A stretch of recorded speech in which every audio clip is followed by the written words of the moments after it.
our discussion is basically on the duality and how does life play out without that duality?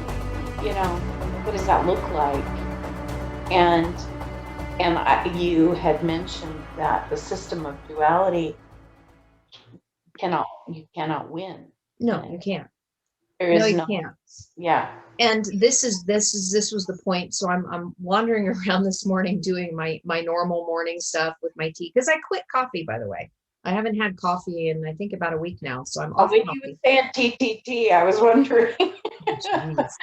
Yeah, it's and so I'll admit the coffee or the tea still has caffeine, so I haven't gotten off that, but I'm off coffee. So I'm transitioning, and then it'll be fully herbal, but I'm down to 2 cups of caffeinated tea, which have less caffeine than coffee, and I'm going to get off of it. So that's just a segue. I'm trying to get my health back in, and that's why I was doing the breathing techniques. And there's just some things that I want to be very clear, so that I don't have anything stopping up these energies coming in. I really don't. And I've gotten fairly lazy physically. I've gotten lazy with this vessel. So as I'm wandering around and I'm changing my techniques, and I did my Wim Hof breathing methods, so this thought is coming to me about duality. And I've seen it before, but there was something that really gripped me, really laid a hold of me when I was looking at this concept. Because when we were in Christianity, it was always the battle between good and evil, right? And we were always told that evil, or that good was going to overcome and triumph over evil. The trouble is that in the system of duality, both poles must exist. So you will never win in eradicating evil. Evil will never eradicate good. The best scenario is finding a homeostasis balance between the two. So, for example, if the light starts overcoming the dark is going to push the light back. And then if there's too much darkness, the light pushes the dark back. And so it's like this ebb and flow and ebb and flow. And so if we connect ourselves to a scenario that says that good is going to triumph over evil, then we are putting ourselves in a place of something that is never going to happen. That is why the Hebrew letter, or the Hebrew word for good, has the tet instead of the tav, because it's the wrestle of that which is within us that then manifests in the ebb and the flow of the light and the dark, because of what's going on the inside. So as tet vav bet, right? The wrestle is so that you can connect on the inside, to build yourself on the inside, knowing that the wrestle is good, knowing that the pendulum swing between the light and the dark is meant. Because when I say that you can't win it, so look at it from what we were talking about before. In scenarios, not through the Hebrew Aramaic, okay? Let's take that off the table, but based on scenarios in English. And you were sharing about the Luciferians believe that they won, right? Because they eradicated Yeshua and they killed Yeshua, right? So they believe that they're the victors. Well, then you have those that believe that because of Yeshua and what happened with the death on the cross and resurrection, that they won and triumphed over Lucifer, right? So what happens? It's more of duality, right? Because I won, you lose. No, I won, you lose. And it's a game that it's maddening.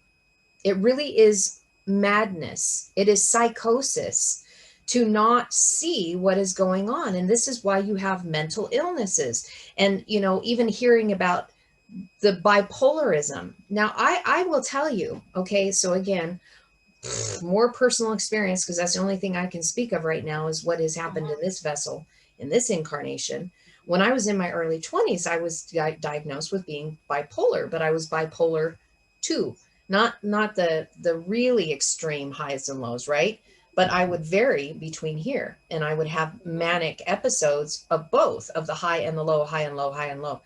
That's bipolarism, is swinging between both poles of good and evil, of light and dark. So when you have so much chaos in this inside of you, and you believe that you are in this battle of good and evil, you begin wrestling the dark inside of you and seeing it as evil. And based on your programming that you've received through your religious institutions, it causes psychosis. It causes mental disruptions that then manifest into things such as being bipolar. Because you can't render it clear. You haven't learned how to render it clear. The tools were never given to you. Yeah. So, in realizing that you're having this wrestle, the reason why the depression comes on is because of these self videotapes or audio tapes and things that play in our head about when we begin to have darkness revealed in us, our own darkness. And then we think that there's something wrong, that we're broken, or we have demons manifesting, or all these other things. And it causes all this emotional turmoil that ends up manifesting outwardly in our world, in our vessel, because we haven't been able to render it clear. So it can't be one. So when we get tied up into it's demons attacking me, when you realize that you've connected to a scenario that is being played out of good versus evil, you are always going to be challenged.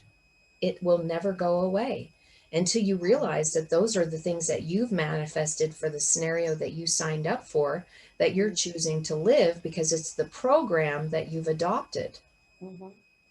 Like this is this is what I'm thinking this morning, and I'm walking around the house going, oh my gosh. Yeah. Wow. So that's again why that Genesis 1:4 was so important for me to see, about that the Elohim were divided into the light and the dark. Now, something else that I was listening to yesterday that I really wanted, and there was something that I would say she's a friend, she's family, met her on Facebook, but she's come to YouTube. Heather had said something about that, like when we're like sewing in, or we're tithing, or we're giving, or we're paying for services and goods, that we're really doing it unto as a service unto God, right? That was the vernacular. It is a service unto God. And now when we can connect that to us as being Elohim, there's a point that I'm going to go here. There's a point why I'm saying this. So in recognizing that we are Elohim, which is, we know is plural for God, the many who are one, when we get to that revelation and we begin walking it out, then everything that we're doing is a service unto God. So, and this was a dot connect from something that somebody else said that I had to marinate on, and it connected to things that I had shared before. But again, when people use different vernacular, it just helps. It's like, oh, okay, just a different way of saying the same thing. Even the people that hold the negative pole are doing a service to the one infinite creator. They are serving in the negative pole. And as we are fractals of that one infinite creator, they are serving us as we are serving them in the system of duality, so that we can grow and mature. So if we can't cross that hurdle to see that it is a service being presented, and in the many incarnations we have, at one time, we have held each pole. We have held each pole. And if we can't recognize that those are our brothers and sisters that are holding that pole as a service under God, we are never going to be able to render everything clear. And we're not going to be able to transmute it into unconditional love, because we are going to hold on to the system of duality that can never be one. Ever. It's not meant to. It can ebb and it can flow, and that's it. That's all it can do.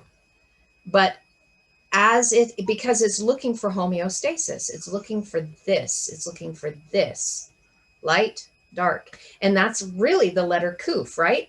So the Kuf is a circle that has a line right in the middle of it. And it's a picture as the sun on the horizon. Part that is not revealed, that's in the dark, and part that is above, that is a light. And then there's the narrow path right in between. Mm. The very narrow path between the light and the dark. When we've learned to compress the light, to bring up the dark so we can put it into neutrality, into that center line position. That's the narrow path. And few that be that find it. Mm. And that's why all of this was really just stirring on me hard this morning. And, you know, maybe it was because I did my Wim Hof breathing methods that all of this was coming in. But I was even looking like at the word serve and work, abed. It's ein bet dalet, right? Ein bet dalet. And it's to see, to build the door. Oof, I feel that. To see in order to build the door. So when we are working and serving the one infinite creator, so whether you want to take that into consciousness, right? The great conscious creator, because that's really, right? Source, origin, known in Aramaic as Abba. Source, origin, creator, the one infinite creator that we are fractals of. That which we do, no matter what the pole is in service to the one infinite creator. So to speak negatively of those who are holding the pole of negativity, the dark is coming against the service that they are doing to the one infinite creator through experiential knowledge of creation, of all possibilities. That was also used for our maturation because we're all one. How do they know what light is without us holding that position? So if we choose to be superior, above and over them, saying that they are evil and that they don't exist and that they should go to hell, really? They're serving the one infinite creator as well. So finding the middle path between both of them is recognizing that that shadow that is in us is of the same material. Just as the light is the same material. Potential. And that, when I saw that it was Ein Bet Dalet, the eye to see how to build the door, it's the door out of the duality system. We're all serving and working to build the one door. The kingdom is within. This is what reveals to us these nuggets, these treasures to see, oh my gosh, they're my brothers and sisters. They chose that in this incarnation to hold that position so that I could hold my position so we could build the door out of the matrix by bringing it into unconditional love. It's the door out. And we're both building it. And that is a huge hurdle if you still get stuck in the narratives of good and evil. Wow, that's good, Carrie. That's really. It blew me away. I wept. I mean, I was weeping. I was more weeping on the inside than the external, but it was like building the door out, because it's the inside work that builds the door out. It's not like we're making this physical bridge manifested, right? Like it's a bridge that we go over. It's the internal work that builds the bridge, that builds the way out, so that we have neuroplasticity that is creating it for our collective consciousness to see that there's a way out of duality by those who are willing to be brave enough to experience it, to see it, to take their light into the darkness so that the darkness can come into the light and bring it into neutrality, into unconditional love, regardless of what it looks like, regardless of what you have done. At the end of the day, when we get rid of all of the scenarios and we get rid of all the dramas, when we get rid of all the storylines, we are brothers and sisters as one. That's the door.